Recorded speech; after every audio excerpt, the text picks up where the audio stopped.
In today's video, I am going to teach you how to create and schedule a meeting in Microsoft Teams. Start by opening the Microsoft Teams app on your computer.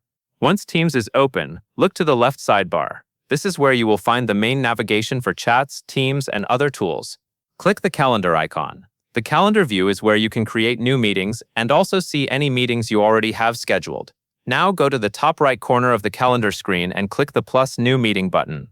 This opens the meeting details window, where you will set up the basics like the meeting name, attendees, and time. First, click in the Add Title box and type a clear name for your meeting. Use something that will make sense at a glance later, especially if your calendar is busy. A specific title can help your attendees understand what the meeting is about before they even open the invite.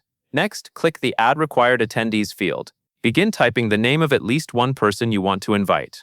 As you type, Microsoft Teams will suggest matches from your organization or contacts. Select the correct person from the list, so they are added as a required attendee. Take a moment to confirm you have selected the right contact, since similar names can appear. After that, set the schedule. Click the Start Date box and choose the day you want the meeting to happen. Then click the Start Time box and select the time the meeting should begin. Be mindful of your time zone, especially if you work with people in different locations. Now click the End Time box and choose when the meeting will finish.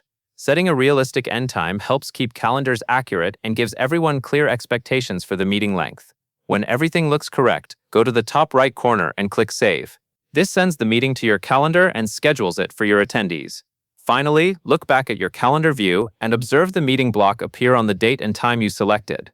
This confirms the meeting is scheduled and saved correctly, and that is all there is to it.